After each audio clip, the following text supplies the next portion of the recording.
హల్లెలూయా. అందరూ బాగున్నారండి? దేవుని నామానికి స్తోత్రం. మీ అందరికీ స్వాగతం.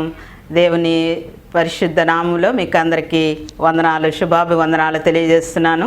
ఈ ఎవరు ధన్యులు అన్న అంశాన్ని ధ్యానించటానికి దేవుడు మనకిచ్చిన మరొక సుదినాన్ని బట్టి మీకు వందనాలు తెలియజేస్తున్నాను. మీరు మీ గృహాల్లోకి నన్ను ఆహ్వానించి మనందరం కలిసి దేవుని వాక్యాన్ని ధ్యానించటానికి దేవుడు మనకిచ్చిన మరొక తరుణాన్ని బట్టి దేవునికి కృతజ్ఞతలు చెల్లిస్తూ మిమ్మల్ని అందరినీ వాక్య ధ్యానంలోనికి ప్రేమతో ఆహ్వానిస్తున్నాను. ప్రియులారా, గతంలో మనం ఎన్ని పాఠాలు ధ్యానించామండి? గతంలో ఐదు అంశాలని మనం ధ్యానించాం. యేసు ప్రభువారు కొండ మీద చేసిన ప్రసంగంలో 5 అంశాలని మనం ధ్యానం చేస్తాం. మొదటగా ఆత్మ విషయమై దీనులైన వారు ధన్యులు. అలాంటి ధన్యులకి ఏమొస్తుందంటే పరలోక రాజ్యం వస్తుంది. దుఃఖపడితే అదే ధన్యత, వారు ఓదార్చబడతారు. సాత్వికులు ధన్యులు, వారు భూలోకాన్ని స్వతంత్రించుకుంటారు. నీతి కొరకు ఆకలి దప్పులు గలవారు ధన్యులు, వారు తృప్తిపరచబడతారు. కనికరము గలవారు ధన్యులు, వారు కనికరం పొందుతారు. గత పాఠంలో మనం ధ్యానం చేశాము. మన దేవుడు కనికరము గల దేవుడని, ఆయన పేరే కృప, కనికరము, దయా, కరుణ, వాత్సల్యములు గల దేవుడని ఆయన పేరులోనే ఉన్నది. కాబట్టి ఆయన స్వభావాన్ని, ఆయన నైజాన్ని మనం కూడా కలిగి ఉండాలని మనం గత పాఠంలో మనం ధ్యానం చేస్తాం. ప్రియులారా, ఈ కొండ మీద ప్రసంగం దేవుడు మనతో ముఖాముఖిగా మాట్లాడిన మాటలండి. అవి చాలా శ్రేష్టమైన కొండ మీద ఉన్న ప్రసంగం. అది అంటే ఎత్తైన స్థలంలో, అంటే మనల్ని ఎత్తైన స్థలంలోనికి నడిపించే ఆ యొక్క ధన్యతలు అన్నమాట. అంటే మనల్ని దేవుడు ఉన్నతంగా చూడాలని ఆశపడుతూ ఉన్నాడు, ఉన్నత స్థలంలో నిలవబెట్టాలని. దేశం యొక్క ఉన్నత స్థలాల్లో మిమ్మల్ని ఉంచుతానంటాడు కదా దేవుడు మనల్ని. కాబట్టి ఆయన మనల్ని ఉన్నత స్థితిలో ఉంచాలని ఈ ధన్యతలు అన్నిటినీ కూడా ఈ రీతిగా ఉంటే మీరు ఉన్నత స్థలాల్లో ఉంటారు, నాతో పాటు ఉంటారు, నా రాజ్యంలో ఉంటారు, నా రాజ్య పౌరులుగా ఉంటారని ఆయన ఎంతో ప్రేమతోటి దగ్గరకు చేరదీసుకొని, ఆయన వాస్తవానికి సమీపింపరాని తేజస్సులో ఉన్న దేవుడు. నేను తరచుగా మాట జ్ఞాపకం చేస్తూ ఉన్నాను ప్రియులారా. ఆయన నిర్గమకాండం 19వ అధ్యాయంలో ఒకసారి చూద్దామండి ఆ మాటని. దేవుడు ఎంత తగ్గించుకొని లోకానికి వచ్చాడు అంటే, నిర్గమకాండం 19వ అధ్యాయంలో ఆయన సరాసరిని మన దగ్గరకు వస్తే మనం తట్టుకోలేమండి, మనం ఆయన్ని సమీపించలేము. ఆ మాట నేను చదివినిపిస్తాను ప్రియులారా. నన్ను చాలా ఆశ్చర్యపరిచే మాట అనమాట అది. ఎందుకంటే ఆ దేవుని యొక్క అలాంటి దేవుడు, అలాంటి గొప్ప దేవుడు ఇలా మనలాగా మన మధ్య సంచరించాడా అన్నది నేను అసలు ఎంతకి జీర్ణించుకోలేని విషయం అండి అది. కాబట్టి నాకు అర్థమే కాదు ఆ మాట ప్రియులారా.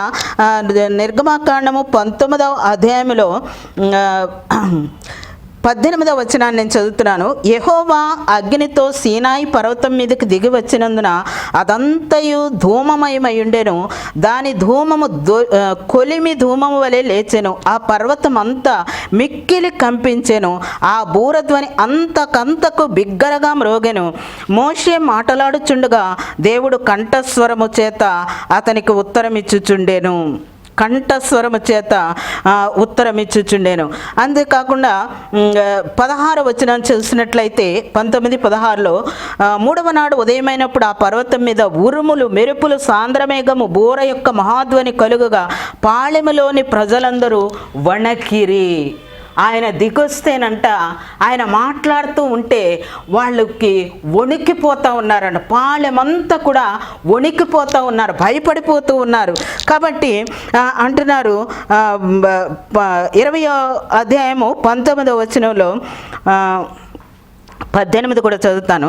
ప్రజలందరూ ఆ ఉరుములు, ఆ మెరుపులు, ఆ బూరధ్వని, ఆ పర్వత ధూమమును చూచి భయపడి తొలగి దూరముగా నిలిచి మోషేతో ఇట్లనిరి, నీవు మాతో మాట్లాడుము, మేము విందుము. దేవుడు మాతో మాట్లాడినెడలా మేము చనిపోదుము.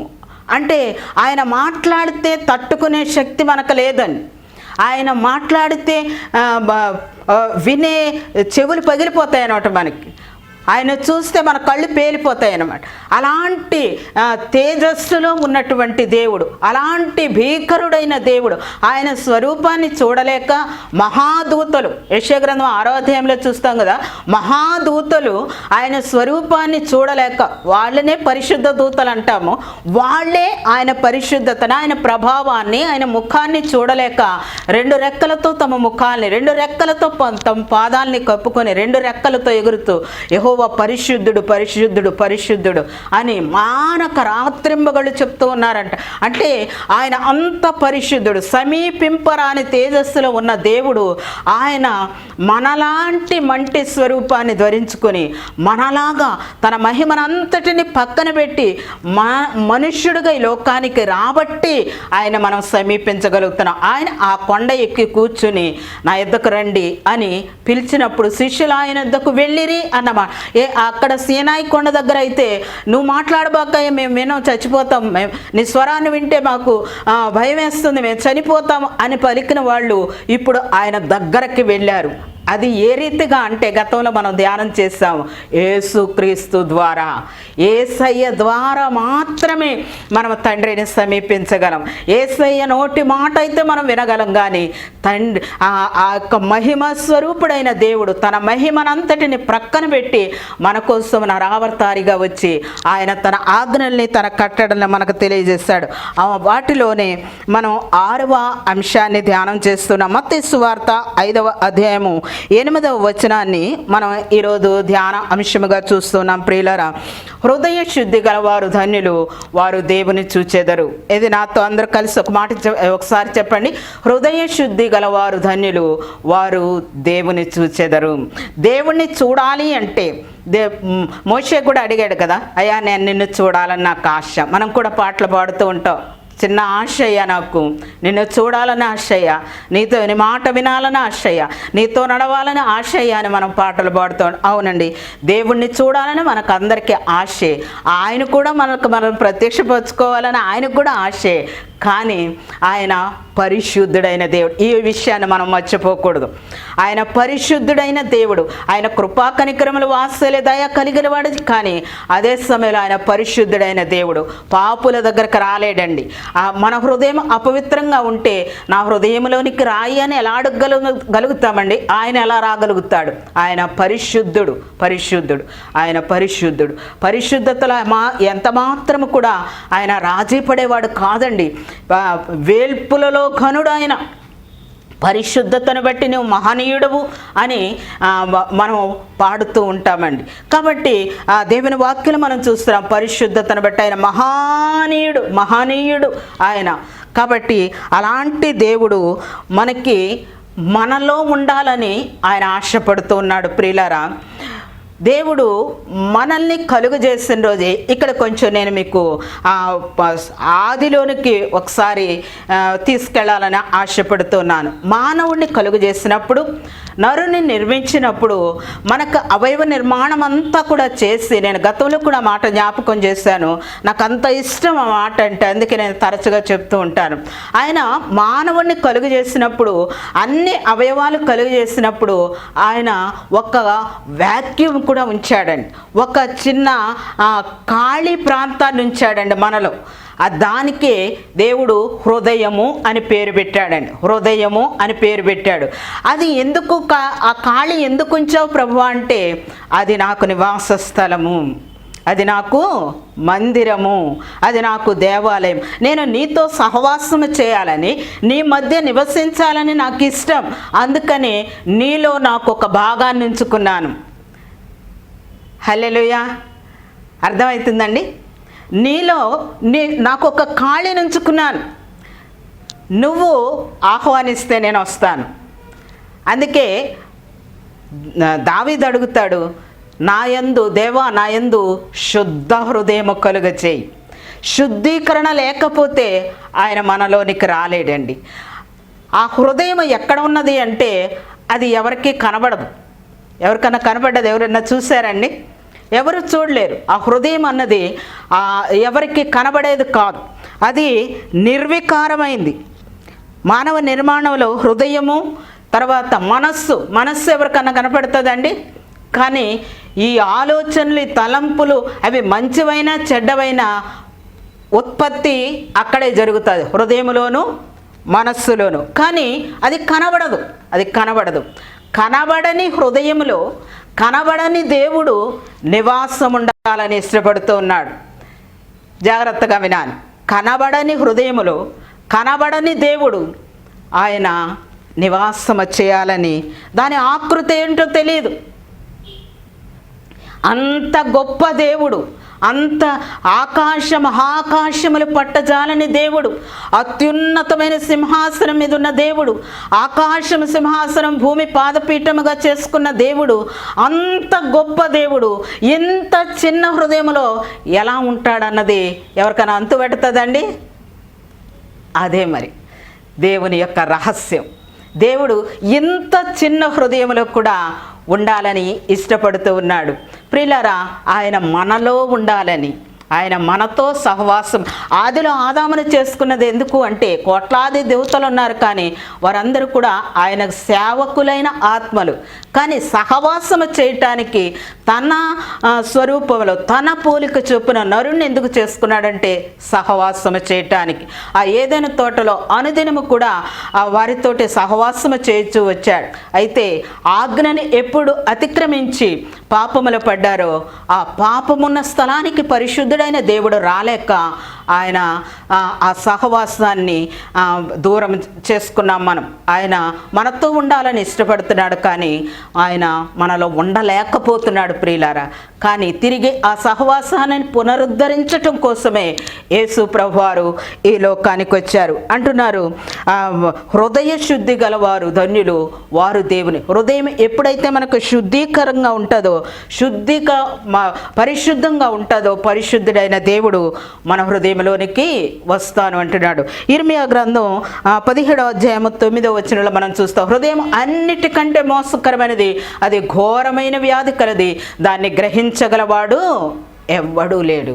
ఎవడు గ్రహించలేడండి. అక్కడ రిపేర్ చేసేవాడెవరు, ఏ స్కానింగ్కి అందదు, అది ఏ ఎక్స్రేకి అందదు, ఎక్కడ కనపడదు. కానీ దాన్ని దేవుడు చూస్తున్నాడు. హల్లెలూయా. దేవుడు దాన్ని చూస్తున్నాడు ప్రియులారా. నీ హృదయం యొక్క ఆలోచన, నీ తలంపులు ఏ స్పాట్లు అయితే పుడుతున్నాయో ఆయనకు ముందే తెలుసు. ఎందుకంటే ఆయన చూస్తున్నాడు కాబట్టి. ఆయన చూస్తున్నాడు. ఆయన ఉండవలసిన దేవాలయంలో, ఆయన ఉండవలసినటువంటి ఆలయంలో ఎవరు నివాసం ఉన్నారు? హృదయము మోసకరమైనటువంటి పరిస్థితిలోనికి దేవుడు రాలేడు కాబట్టి ఆయన హృదయపు బయట నిలవబడ్డాడు. హృదయపు వాకిట, హృదయం తలుపునొద్ద నుండి నిలుచుండి నేను తట్టుచున్నాడు అంటే బయట ఉన్నాడు ఆయన. నువ్వు తలుపు తీస్తే లోపలికి వస్తాడు, నిన్ను శుద్ధి చేస్తాడు. నువ్వు ఇష్టపడితే ఎందుకు నువ్వు ఇష్టపడాలి? నీకెందుకు బలవంతంగా ఆయన లోపలికి రావట్లేదు అంటే ఆయన తన నైజాన్ని మనకిచ్చాడు. తన నైజం ఏమిటో తెలుసా? దేవుని యొక్క నైజం ఏమిటో తెలుసా? ఆయన అధికారి అంటే స్వయం నిర్ణయం చేసుకునే అధికారి. ఆయన సార్వభౌముడు. అలాంటి సార్వభౌమత్వాన్ని మనకిచ్చాడు. అంటే మన నిర్ణయాధికారం మనకే ఇచ్చాడు. అది ఆయన స్వభావం మనకిచ్చాడు. ఎందుకు అంటే నీ యొక్క ఇష్టం లేకుండా, నీ స్వభావానికి విరుద్ధంగా ఆయన లోపలికి రాడు. నువ్వు ఇష్టపడితే నీ హృదయంలోనికి ఆయన వచ్చి ఆయన మన హృదయ సింహాసనం మీద ఆసీనుడై మనల్ని పరిపాలిస్తాడు. ఎప్పుడైతే ఆయన మన హృదయంలో ఉంటాడో అప్పుడు మనకి పరిశుద్ధమైన ఆలోచనలు, పరిశుద్ధమైన తలంపులు వస్తాయి. మన ఆలోచనలు, తలంపులు దేవుని చిత్తానికి అప్పగించుకున్న వారిగా ఉంటాం. ఎప్పుడంటే దేవుడు మన హృదయంలో నివాసం ఉన్నప్పుడు. ప్రియులారా, ఈ లోకంలో ఉంటున్నాం కాబట్టి, ఈ లోకంలో మనం నివాసం ఉంటున్నాం, పాపలోకంలో ఉన్నాం.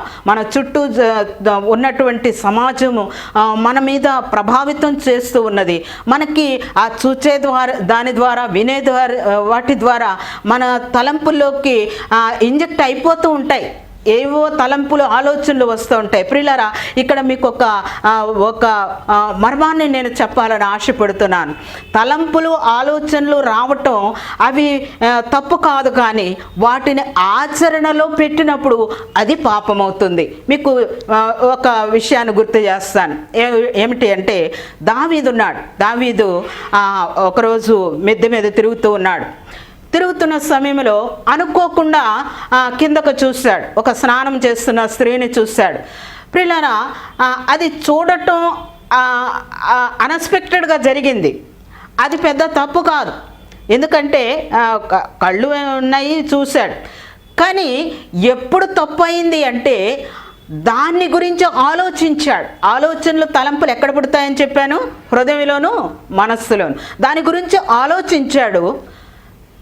దాన్ని ఆచరణలో పెట్టి ఆ స్త్రీతో పాపం చేసినప్పుడు అది పాపమైంది. గొప్ప శాపాన్ని, నష్టాన్ని ఆ దావీదు జీవితంలో అదొక్కటేనని మచ్చ. అదొక్కటి లేకపోతే ఎంత బాగుండేదో కదా. నీ జీవితంలో కూడా అంత బాగానే ఉన్నాను, ఆ ఒక్కటే అని ఈరోజు నువ్వు ఏదన్నా ఆలోచిస్తున్నావు. ప్రియ దేవుని బిడ్డ, దేవుడు నిన్ను హెచ్చరిస్తున్నాడు. దేవుణ్ణి నీ హృదయంలోకి ఆహ్వానించు. నిన్ను నువ్వు పరిశుద్ధంగా చేసుకోలేవు. దేవుడు నీ హృదయంలో ఉంటే నిన్ను నూతన సృష్టిగా మారుస్తాడు. నూతన హృదయాన్ని నాకు ఇవ్వమంటున్నాడు. నూతన స్వభావాన్ని మనకిస్తాడు ఆయన. కాబట్టి ఆయన మన హృదయంలో ఉంచుకుంటే అప్పుడు మనకి మన ఆలోచనలు, మన తలంపులు పవిత్రంగా ఉంటాయి. హవ్వమ్మ చేసింది కూడా అదే. ఆ సర్పం వచ్చి మాట్లాడింది, ఆ స్వరాన్ని విన్నది. అది పెద్ద తప్పు కాదు. స్వరం వినపడింది, చెవులున్నాయి కాబట్టి వినబడ్డది. అది పెద్ద తప్పు కాదు. దాన్ని గురించి ఆలోచించింది. ఇది నిజమా? ఓహో, ఇది నిజం కాదేమో, దీని వెనక ఇంకేదన్నా ఉందేమో, దాని గురించి ఆలోచన చేస్తూ ఉంది. ఆలోచన చేసి తన చేతితో ఆ పండు కోసుకొని నోటితో తినింది. అప్పుడు పాపమైంది. ప్రియులారా, ఆలోచనలు, తలంపులు మన మదిలోనికి వచ్చినప్పుడు వెంటనే వాటిని త్రుంచివేయకపోయినట్లయితే అది పాపమవుతుంది. అర్థమవుతుంది అనుకుంటున్నాను. ప్రియులారా, మీకు ఒక చిన్న కథ చెప్తాను నేను. ఒక గురువు గారు ఉన్నారు. ఆయన దగ్గర ఒక శిష్యుడు ఉన్నాడు. సరే ఆయన దగ్గర ఆ ట్రైనింగ్ అంతా అయిపోవచ్చింది. ఈ పిల్లవాడికి కొంచెం జ్ఞానోదయం కలిగించాలనుకుంటూ ఉన్నాడు. ఆ తలంపులు, ఆలోచనలు ఎవరి కాలంలోకి వస్తున్నాడు, వీడి తలంపులు, ఆలోచనలు చెదరిపోకుండా ఉండాలి అంటే వీడికి ఒక మంచి పాఠం నేర్పించాలనుకున్నాడు ఆ గురువు గారు. ఒకరోజు, బాబు ప్రక్క ఊరికి వెళదాం, ఇద్దరం కలిసి వెళ్దామంటే అలాగే గురువు గారు అని ఇద్దరు బయలుదేరి కొంత దూరం వెళ్ళేసరికి అక్కడ ఒక చిన్న మొక్క కనపడింది. బాబు దీన్ని పీకేసాయి, దీన్ని తీసేయి అన్నాడు. అవలీలగా 2 వేళ్లతో పట్టుకుని ఆ మొక్కను అలా పీకి పక్కన పెట్టాడు. తర్వాత ఇంకొంచెం ముందుకెళ్ళేసరికి కొంచెం పెద్ద మొక్క కనపడింది. బాబు దాన్ని కూడా తీసేయి అన్నాడు. అప్పుడు కొంచెం 2 వేళ్లతో రావట్లేదు ఇది. అప్పుడు ఒక చేతినంత పట్టుకుని ఆ చేతితోటి అలా తీసి దాన్ని పక్కన పడేసి, తీసాను గురువు గారు అన్నాడు. ఇంకొంచెం ముందుకెళ్ళేటప్పటికి ఇంకొంచెం పెద్ద చెట్టును చూపించి, బాబు దాన్ని తీసేయి అన్నాడు. అప్పుడు ఏంది మా గురువు గారు ఎలా చెప్తున్నాడు, ఏంది ఏదో చిన్నదంటే పీకేశాను, ఓకే, ఇంకొంచెం అంటే ఏదో కొంచెం నా బలం, యవనస్తుడు కాబట్టి బలం ఉంది కాబట్టి పీకగలిగాను, ఓకే, ఇప్పుడు ఇంతలా చెట్టుని పట్టుకొని తీయమంటున్నాడు ఏంటి? కానీ గురువు గారు చెప్పారు, ఆయన ఎందుకు చెప్పాడో నేను చేయాల్సింది, ఆయన నా గురువు కాబట్టి అని దాన్ని బలవంతంగా పట్టుకుని అటు ఇటు ఊపి 4 పక్కలకి ఊపి గట్టిగా పీకి పక్కన పెట్టి చెమట్ల బట్టి అలిసిపోయాడు. అప్పుడు తీసాను అయ్యగారు అని చెప్పాడు. సరే, మంచిది నాయన, చెప్పిన మాట బాగా వింటున్నావు నువ్వు అని ఇంకొంచెం ముందుకెళ్ళేటప్పటికి అక్కడ ఒక పెద్ద మర్రి చెట్టు ఉంది. అది బాగా ఓడలు దిగి బాగా పెద్దది. బాబు దాన్ని తీసేయి అన్నాడు. వెళ్ళి దాన్ని ఇట్లా 2 చేతులతో పట్టుకున్నా కూడా అది అలివి రావటం లేదు, దానికి చేత కావట్లేదు. అప్పుడు అన్నాడు, అయ్యా క్షమించండి, ఇది నా వల్ల కాదు అని. అప్పుడు ఆ గురువుగారు చెప్పాడు, బాబు ఈ తలంపులు, ఆలోచనలు అన్నవి మొక్కగా ఉన్నప్పుడే తుంచివేయకపోయినట్లయితే అది పెరిగి, ఆ మొక్క పెరిగి చెట్టయ్యి, మానయ్యి, వచ్చి అది మనకి సఖ్యం కాకుండా పోతుంది. ఇంకా అప్పుడు మనం ఎంత ప్రయత్నించినా కూడా ఆ తలంపుల్లోంచి, ఆ ఆలోచనలోంచి, ఆ పాపంలోంచి మనం బయటికి రాలేం. కాబట్టి ఆదిలోనే మనము త్రుంచివేయాలి అని అప్పుడు ఆ చెడు తలంపులు, చెడు ఆలోచనలు మనం తీసేయకపోయినట్లయితే మనకే అసాధ్యమైపోతుంది. నాయన, నీకు ఆ పాఠం నేర్పించాలనే నేను ఇంత దూరం తెచ్చుకొచ్చాను అన్నప్పుడు ఆ యొక్క శిష్యుడికి అర్థమైంది. మరి మీకు అర్థమైందండి? వింటున్నా, మనకు అర్థమవుతుందండి. ఆలోచనలు రావటం తప్పు కాదు, కానీ అవి మన మీద గూడు కట్టుకోవటం తప్పు అని చెప్పారు మన పెద్దలు. కాబట్టి ఆలోచనలు ఆదిలోనే మనం త్రుంచివేయాలని. పాపానికి కేంద్ర స్థానం హృదయమే. దాన్ని చికిత్స చేసే వాళ్ళు ఎవ్వరూ లేరు. అందుకే అంటున్నాడు, నా కుమారుడా నీ హృదయాన్ని నాకివ్వు. దేవుడు మనల్ని పరిశుద్ధంగా మారుస్తాడు. ఆయన రిపేర్ చేస్తాడు. ఎందుకంటే ఆయన సృష్టించింది ఆయన కాబట్టి, దాన్ని చూస్తుంది ఆయన కాబట్టి. చెప్పాను కదా, ఎక్కడ ఎక్స్రేలకు అందట్లేదు, స్కానింగ్లకు అందట్లేదని. ఎంత టెక్నాలజీ వచ్చినా కూడా ఈ హృదయాన్ని, మనస్సుని కనిపెట్టలేరని కదా. మా ఆలోచనలు మనకి పైకి బాగానే ఉంటాం, కానీ లోపల ఏం తిరుగుతున్నా. అందుకే ఒక చిన్న చిట్కా చెప్తాను నేను. అలాంటి ఆలోచనలు, అలాంటి తలంపులు వచ్చినప్పుడు ఒక చిన్న చిట్కా ఉన్నదండి. ఏమిటి అంటే, అలాంటి ఆలోచన నుంచి మనం డైవర్ట్ చేసుకోవాలి అంటే పెద్దగా వాక్యాన్ని ఉచ్చరించాలి, లేదా దేవుని పాటలు పాడుకుంటూ ఉండాలి. అప్పుడు ఆటోమేటిక్గా మన తలంపులు, మన ఆలోచనలు డైవర్ట్ అయిపోతాయి. వాటి గురించి ఆలోచించి ఆ పాపానికి అప్పగించుకొని చివరికి మనం చించివేయబడతాం, నరకానికి నడిపిస్తుంది. కాబట్టి ప్రియులారా, ఆ తలంపులు మనం డైవర్ట్ చేసుకోవాలంటే మరి మీకు ఇంతకీ కంటతా వాక్యాలు వచ్చండి? కంటతా వాక్యాలు వచ్చా? దేవుని వాక్యం మీ హృదయంలో ఉందా? దేవుని వాక్యం చదువుతున్నారా? అసలు పరిశుద్ధ గ్రంథం మీరు కలిగి ఉన్నారా? వాక్యం చదువుతున్నారా? వాక్యాలు కంఠస్థం చేస్తున్నా? ఇలాంటి ఆపత్కాల సమయాలు ఉపయోగపడతాయండి. తలంపులు డైవర్ట్ అయిపోతున్నప్పుడు ఆ వాక్యాలు మనల్ని హెచ్చరిస్తాయి, మనల్ని నడిపిస్తాయి. ఆ పాట పెద్దగా పాడుతున్నప్పుడు ఆ ఆలోచన నుంచి డైవర్ట్ అయిపోతాం. కాబట్టి ఆ రీతిగా ఉండటానికి మనం మన హృదయాల్ని సిద్ధపరచుకోవాలి, మన హృదయాల్ని దేవునికి అప్పగించుకోవాలి. అలాంటి హృదయ శుద్ధి ఉంటే వాళ్ళు దేవుణ్ణి చూస్తారు. దుర్జనుడు తన చెడ్డ ధననిధిలో నుంచి దుర్విషయాలను బయటికి తెస్తాడు. సజ్జనుడు తన మంచి ధననిధిలోంచి మంచి విషయాల్ని బయటికి తెస్తాడు. హృదయం నిండి ఉన్నదాన్ని బట్టే నోరు మాట్లాడుతుంది. నోరే కదండి అన్నిటికీ మూలం. నోరు మంచిదైతే అంత మంచిగానే ఉంటుంది కదా. కాబట్టి హృదయం శుద్ధిగా ఉండటానికి మనం దేవుణ్ణి అనుదినం దేవా నా యందు శుద్ధ హృదయం కలుగజేయండి. నా ప్రార్థనలో ప్రతిదినం ఈ మాట వాడకుండా నేను ప్రార్థనలోంచి లెగను. దేవా నాకు శుద్ధ హృదయం లేకపోతే నిన్ను చూడలేను, నీ దగ్గరకు రాలేను అన్నది నా ఆశ, నా తపన. ఇలాంటి ఆశ మీరు కూడా కలిగి ఉండాలని మీ అందరి నిమిత్తం ప్రార్థిస్తూ మీకు నా ఆశీస్సులు అందిస్తూ దేవుడు మిమ్మల్ని హృదయ శుద్ధితో నింపి తన నివాస స్థలంగా మిమ్మల్ని చేసుకొని మిమ్మల్ని అత్యధికముగా ధన్యులుగా మార్చి అత్యధికంగా దీవించాలని నేను నిమిత్తో ప్రార్థన చేస్తున్నాను. తలలు వంచండి, ప్రార్థన చేసుకుందాం. పరిశుద్ధుడైన తండ్రి, ప్రేమగల ప్రభువా, దేవా మా యందు శుద్ధ హృదయం కలుగజేయండి. మాలో ఉన్న చెడు ఆలోచనలు, చెడు తలంపులు తొలగించండి తండ్రి. ఆదిలోనే త్రుంచివేయటానికి నూతన హృదయాన్ని మాకు దయచేయండి, నూతన స్వభావాన్ని మాకు దయచేయండి తండ్రి. నీ తలంపులతో, నీ ఆలోచనలతో మా హృదయం నిండి ఉండటానికి సహాయం ఇచ్చేయండి. మరి దేనికి చోటు లేకుండా మా హృదయాన్ని పరిశుద్ధపరచండి. పరిశుద్ధత లేని స్థలములను ఉండలేవు తండ్రి, మమ్మల్ని పరిశుద్ధపరచండి. నా కుమారుడు నీ హృదయాన్ని నాకు ఇవ్వు అంటున్నావు గనక మా హృదయాన్ని మీకు ఈ దినం మీకు అప్పగించుకుంటున్నామయ్యా. మీరు మా హృదయంలోనికి రండి, నిత్య నివాసిగా ఉండండి, మమ్మను నడిపించండి తండ్రి. మమ్మను ధన్యులుగా తీర్చమని ఆయన వింటున్న ప్రతి బిడ్డను నిండారులుగా దీవించండి. వారి ప్రతి అవసరతను మహిమలోండి తీర్చండి. వారి గృహాలను ఆశీర్వాదకరముగా మార్చండి తండ్రి.